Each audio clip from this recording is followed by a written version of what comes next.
사도신경으로 우리의 신앙 고백하도록 하겠습니다. 나는 전능하신 아버지 하나님, 천지의 창조주를 믿습니다. 나는 그의 유일하신 아들, 우리 주 예수 그리스도를 믿습니다. 그는 성령으로 잉태되어 동정녀 마리아에게서 나시고 본디오 빌라도에게 고난을 받아 십자가에 못 박혀 죽으시고 장사된 지 사흘 만에 죽은 자 가운데서 다시 살아나셨으며 하늘에 오르시어 전능하신 아버지 하나님 우편에 앉아 계시다가 거기로부터 살아있는 자와 죽은 자를 심판하러 오십니다.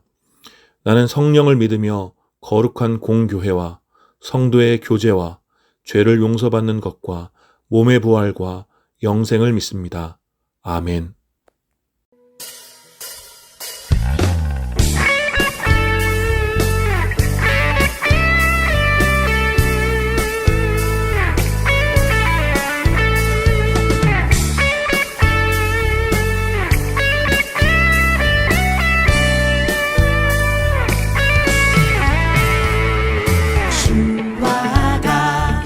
길 가는 것 즐거운 일 아닌가. 우리 주님 걸어가신 발자취를 밟게 주와 같이 길 가는 것 즐거운 일 아닌가. 우리 주님 걸어가신 발자취를 밟겠네. 한 걸음 주 예수와 함께 날마다 우리 걸어가리. 어린아이 같은 우리 미련하고 약하나 주의 손에 이끌리어 생명길로 가게. 꽃이 피는 들판이나 험한 골짜기라도 주가 인도하는 대로 주와 같이 가겠네. 한 걸음 주 예수와 함께 날마다 우리의 목소리를 높여서 사절로 고백합니다. 옛 선지자의 녹같이 우리들도 천국에 들려올라갈 때까지 주와 같이 걷겠네. 한 걸음 주 예수와 함께 날마다 우리 걸어가리.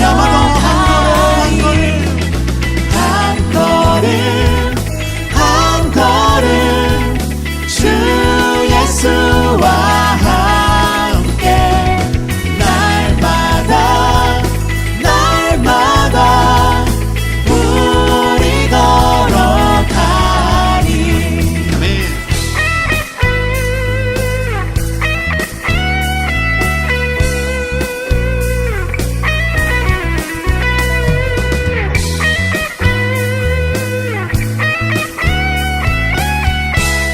우리와 늘 함께 하셔서 우리와 함께 걸어가시는 그 주님을 우리 함께 영광의 박수로 찬양하기 원합니다. 할렐루야. 네, 주님 찬양합니다.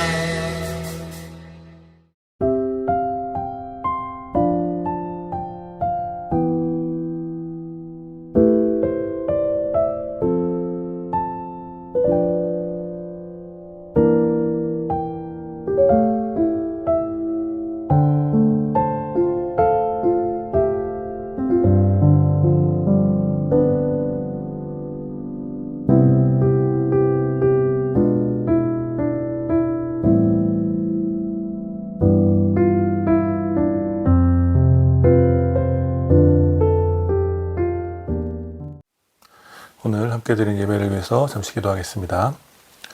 거룩하신 하나님, 은혜를 감사합니다. 오늘도 주님께서 기뻐하시는 날 시간을 들여 주님 앞에 나와 예배드립니다. 주님, 이 시간 우리 예배를 받아주시고 예배 가운데 드려지는 우리의 모든 또 찬양의 고백과 또 신앙의 고백과 또 적은 예물로 드려지는 모든 삶의 고백을 주님 온전히 받아주시옵소서. 이 3월의 첫 번째 예배를 주님 앞에 온전히 올려드립니다. 주님 홀로 영광 받아주시고 마음을 다해 예배드리는 모든 예배자들 가운데 세상에 줄 수 없는 참된 위로와 평안으로 우리 가운데 함께하여 주시옵소서. 주님 홀로 영광 받아주시기 원하오며 모든 말씀 예수 그리스도의 이름으로 기도드립니다. 아멘.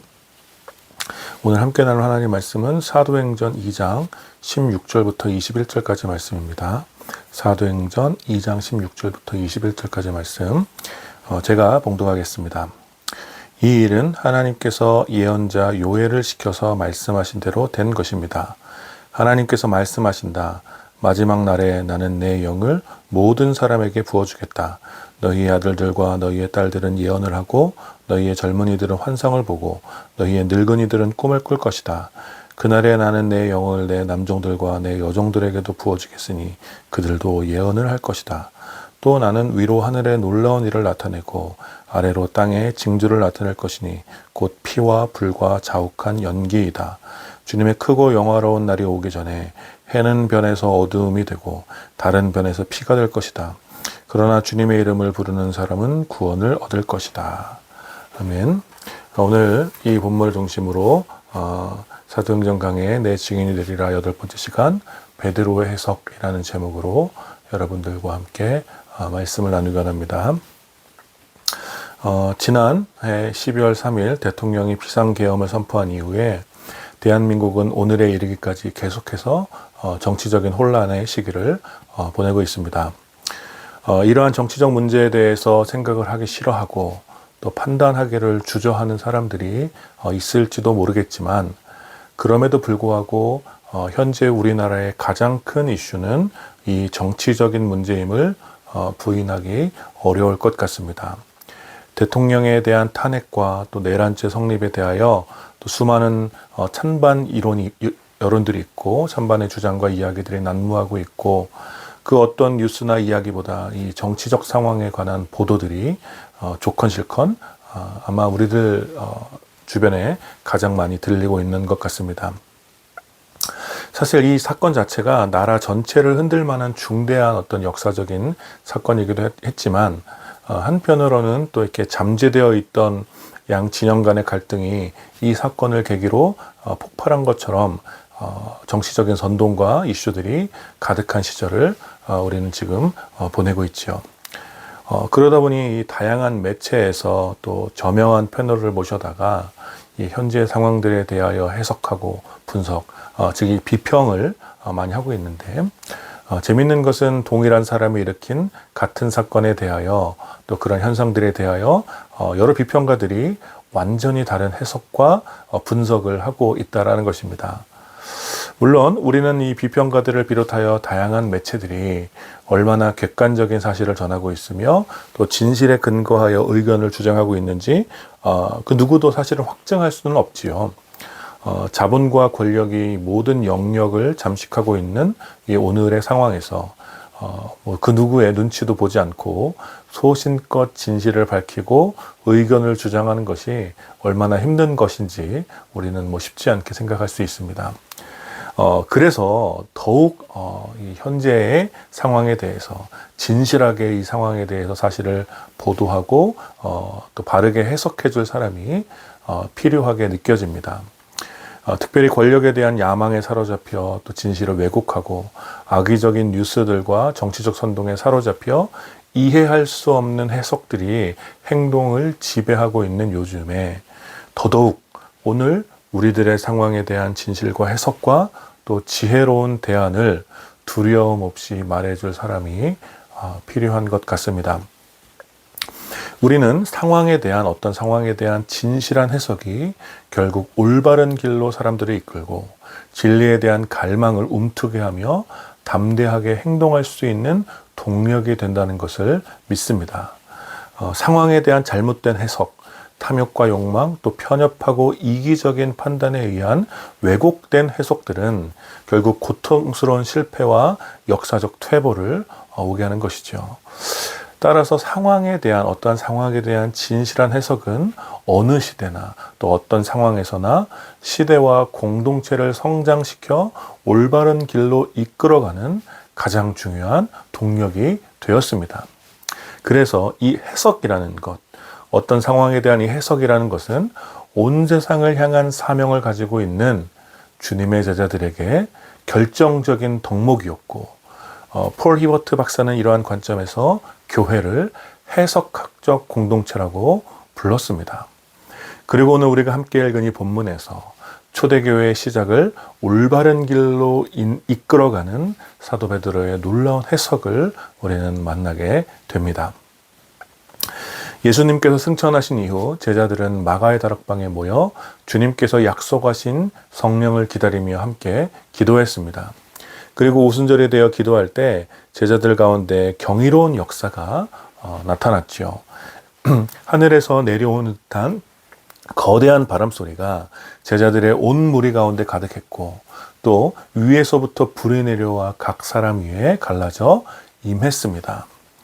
그런데 제자들은 이 초자연적이고 경이로운 역사를 경험하면서 우쭐대거나 당황하지 않았죠. 왜냐하면 제자들은 예수님께서 약속하신 그 성령을 기다리고 있었고, 지금 제자들에게 임한 이 신비로운 순간이 성령께서 임하고 계신 때라는 것을 정확하게 인지했기 때문이었습니다. 그래서 그들은 성령이 임하셨을 때 이 초자연적인 상황에 대하여 당황하지 않았고, 성령께서 시키시는 대로 순종하여 각 곳의 방언으로 말하기 시작했던 것입니다. 성령에 충만한 제자들은 성령의 명령에 순종하여 한 번도 배워보지도 또 말해보지도 않았던 각 지역의 말을 막힘없이 전하게 됩니다. 제자들이 이렇게 천하 각 지역의 말로 말을 하기 시작하니까, 방언으로 말을 하기 시작하니까 오순절을 지키기 위해 곳곳에서 모인 사람들이 놀라서, 그 소리에 놀라서 제자들 가까이로 모이게 되었습니다. 그리고 온갖 지역 방언으로 말하는 제자들을 보면서 그곳에 모인 사람들은 매우 놀라고 당황했습니다. 왜냐하면 지금 이렇게 천하 각곳의 말로 하고 있는 제자들은 모두 갈릴리 사람이었는데, 자신들이 살고 있는 그 지방 언어를 막힘없이 말했기 때문이었습니다. 그도 그럴 것이, 그 자리에 모인 사람들은 천하 곳곳에서 모여들었던 사람들이었습니다. 9절부터의 기록을 보면 이렇게 기록되어 있어요. 우리는 바데 사람과 메데 사람과 엘람 사람이고, 메소포타미아와 유대와 갑바도기아와 본도와 아시아와 부르기아와 밤빌리아와 이집트와 구레네 근처 리비아의 여러 지역에 사는 사람들이고, 또 나그네로 머물고 있는 로마 사람과 유대 사람과 유대교에 개종한 사람과 크레타 사람과 아라비아 사람인데 라고 기록하고 있습니다. 즉 지금 이 성경에 기록된 지금 여기에 모이는 사람들은 어떤 지역에 살고 있는 사람들이었냐면, 현재의 지명으로 보면 이렇습니다. 이란, 이라크, 터키, 그리스, 이탈리아, 또 이집트, 리비아, 그리고 아라비아 반도까지 포함하고 있는 매우 광대한 지역에서 모여있는 사람들이에요. 당시에는 바로 그 지역들이 거의 세계의 전부라고 여겨지던 곳들입니다.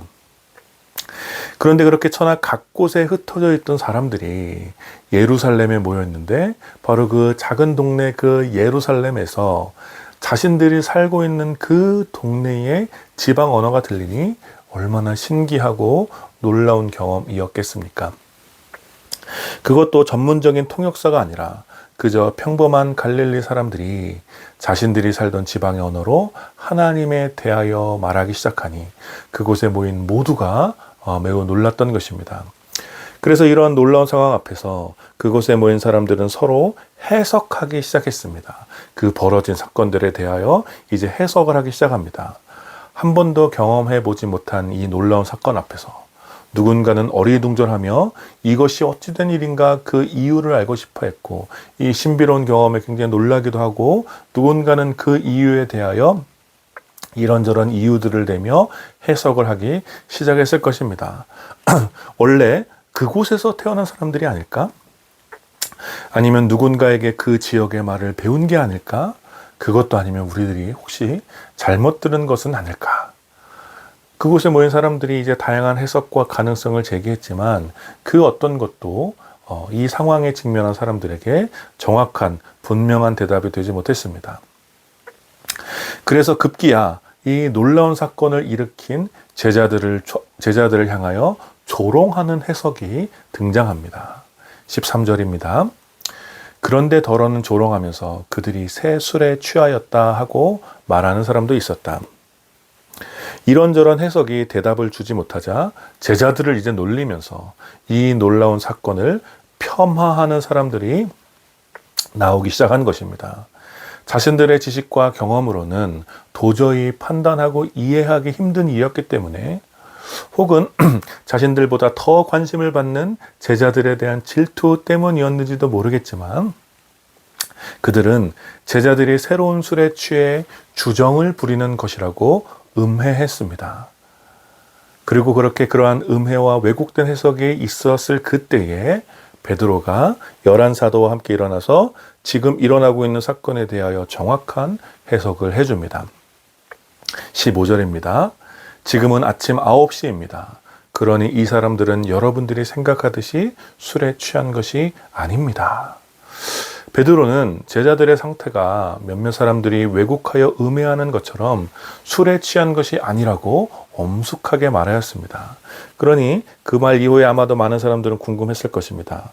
아니 술에 취한 것도 아니라면 이 사건을 어떻게 이해해야 한단 말인가? 그래서 베드로는 계속해서 이야기합니다. 그것이 오늘 우리가 함께 읽은 16절부터의 기록된 말씀입니다. 베드로는 유대인들에게 익숙한 구약의 성경 요엘서 말씀을 인용하여 이 상황을 설명합니다. 이 요엘서는 주전 9세기경에 쓰여진 것으로 알려져 있고 특별히 이스라엘에게 닥친 기근과 재난을 배경으로 쓰여진 성경입니다. 선지자 요엘은 이러한 기근과 재난 앞에서 이스라엘이 회개하고 하나님께 돌아올 것을 촉구하면서 회개한 자들에게 주어질 하나님의 약속을 이제 예언한 것이죠.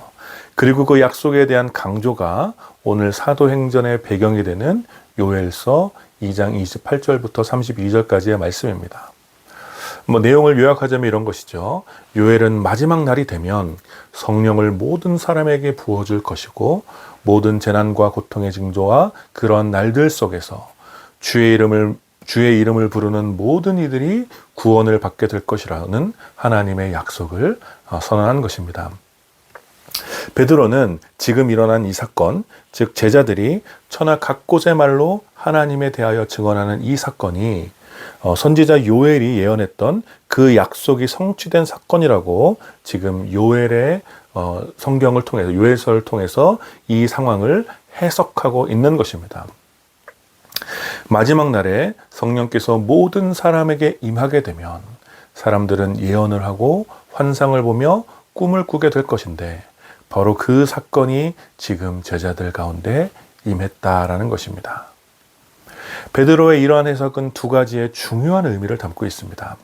첫째는 요엘의 예언에 따라 성령이 임하게 되었다면 이제부터 마지막 날이 시작이라는 것입니다.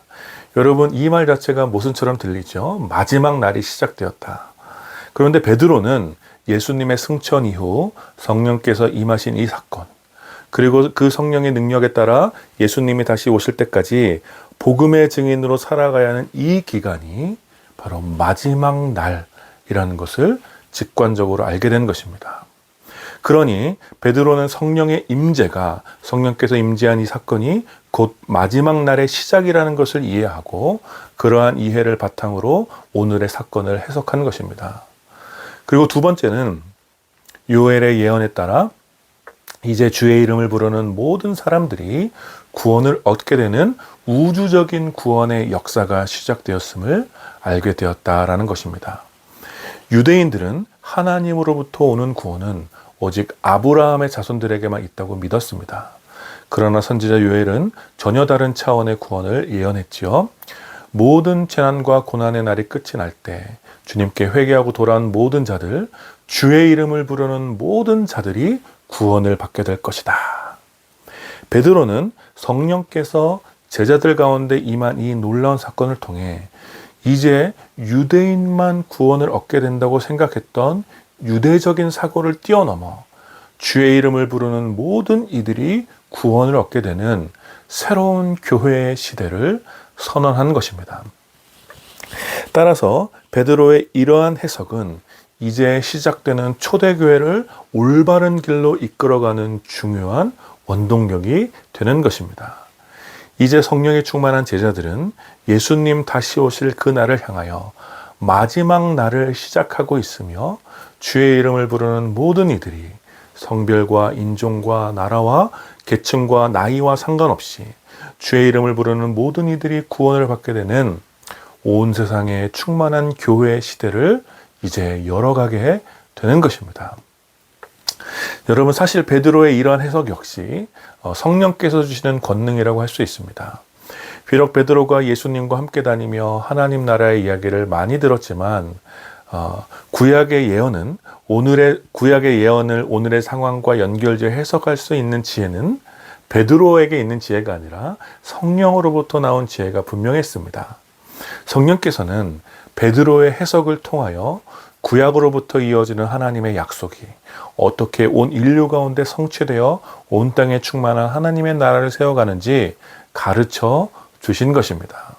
따라서 베드로는 성령께서 주시는 이 지혜를 통하여 사건을 왜곡하고 음해하는 소리 속에서도 담대하게 진실을 밝히며 이 사건의 진상을 해석했던 것입니다.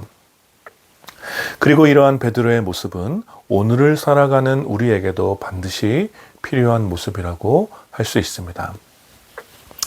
베드로는 사실 성령께서 제자들에게 임하신 그 사건을 통해 자신들의 영적인 우월함을 자랑할 수도 있었을 것입니다. 많은 사람들이 신비한 기적 앞에 모여들었고 이들이 어떤 사람들이 주목했기 때문이에요. 당시 근동의 여러 종교에서 이 신비로운 능력을 가진 사제들의 갖게 되는 영향력을 여러분 한번 생각해 보십시오. 그렇다면 이 신비로운 기적을 체험한 제자들 역시 그러한 영향력을 주장할 수도 있었을 것이라는 거예요. 혹은 여러 사람들의 음해와 왜곡된 주장 앞에서 논란이 되는 상황을 피하기 위해 침묵했을 수도 있죠. 괜히 나서서 이 상황에 대한 나의 주장을 이야기해봤자, 나의 생각을 이야기해봤자 오히려 더 비난을 받게 되거나 위협을 받을 수도 있는 상황입니다. 그러니 베드로가 그냥 다른 사람이 어떻게 생각하든 그냥 침묵하자라는 판단을 했을 수도 있죠.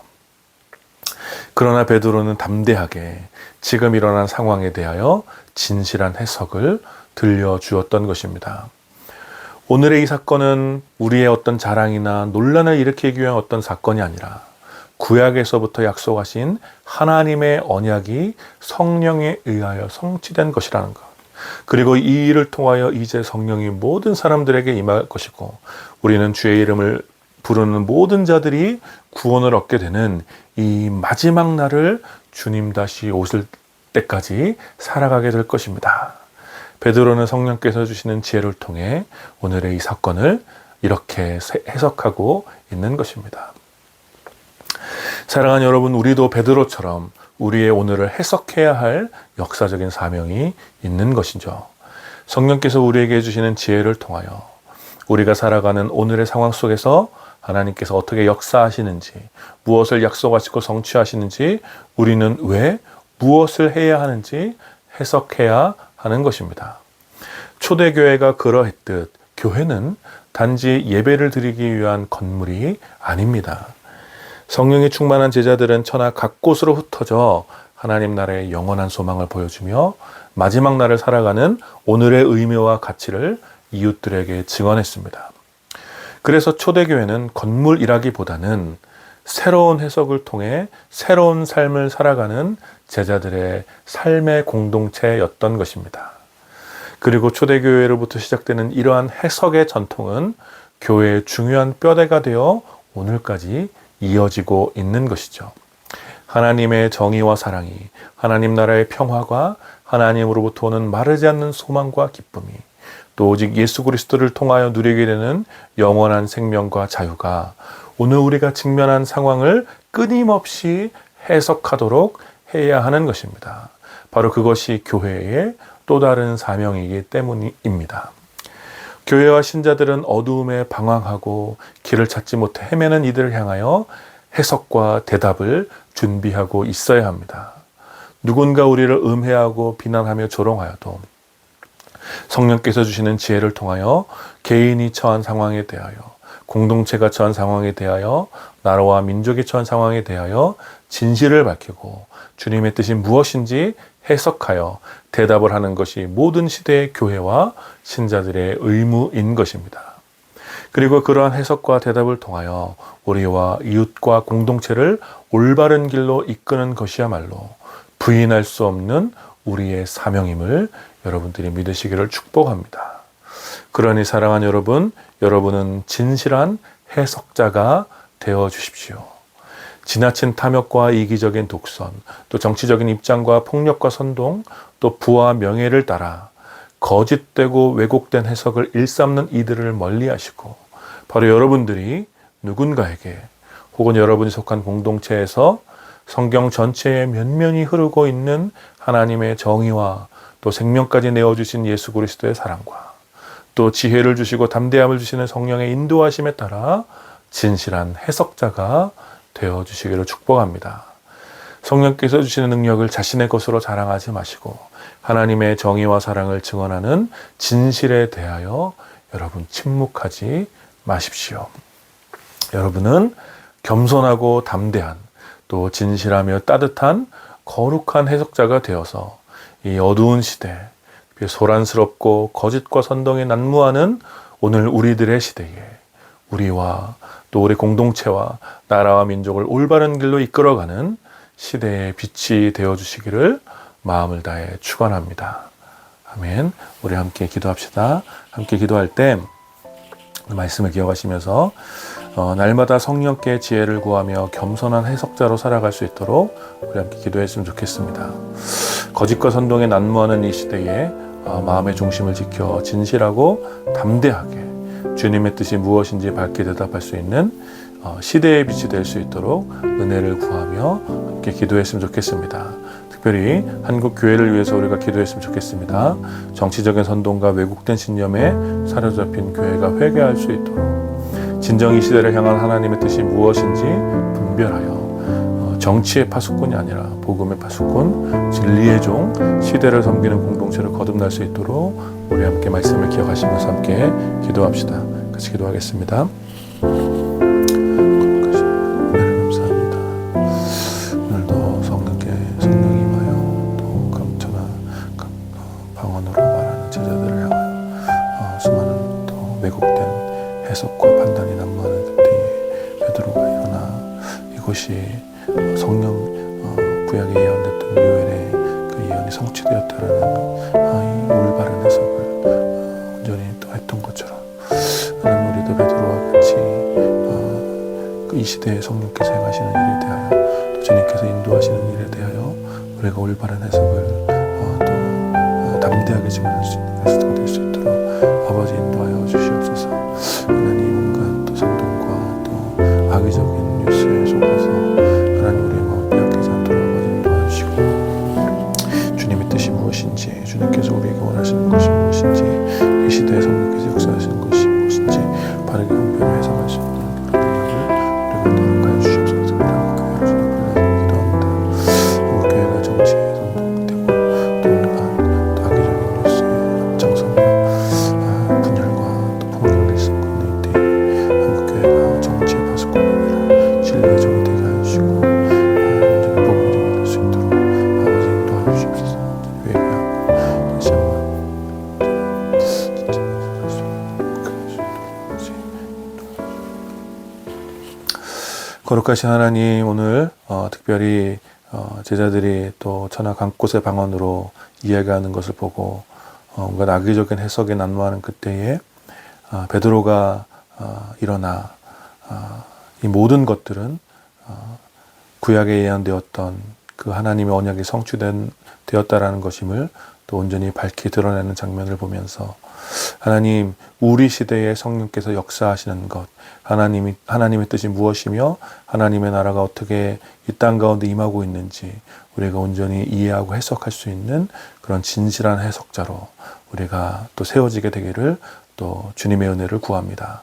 오 하나님, 우리가 이러한 진실한 해석자가 되어서 이 혼탁하고 소란스러운 세상 가운데 진리가 숨겨져 있고 온갖 탐욕과 욕망이 가득한 이 시대에 하나님의 뜻이 무엇인지, 진리가 무엇인지, 영원한 생명과 영원한 자유가 무엇인지, 참된 기쁨과 영원한 소망이 어디에 있는지 바르게 해석하고 담대하게 증언할 수 있는 그런 주님의 종으로, 복음의 종으로, 또 진리의 종으로 우리가 세워질 수 있도록 이 거룩한 사명과 의무를 다하는 우리가 될 수 있도록 주님 은혜를 베풀어 주시옵소서. 이 일을 위해서 날마다 성령께서 우리를 인도하여 주시고 우리에게 지혜를 더하여 주시옵소서. 감사드리며 우리 주 예수 그리스도의 이름으로 기도드립니다. 아멘. 지금 우리 주 예수 그리스도의 은혜와 성부 하나님의 다함이 없는 사랑과 성령 하나님의 위로하심과 교통하심이 이 시대를 향한 또 진실한 해석자로서의 사명과 의무를 다하기를 다짐하는 모든 주님의 백성들과 또 이 예배에 참여하는 모든 하나님의 자녀들 가운데 이제로부터 영원까지 함께 있기를 축원하옵나이다. 아멘.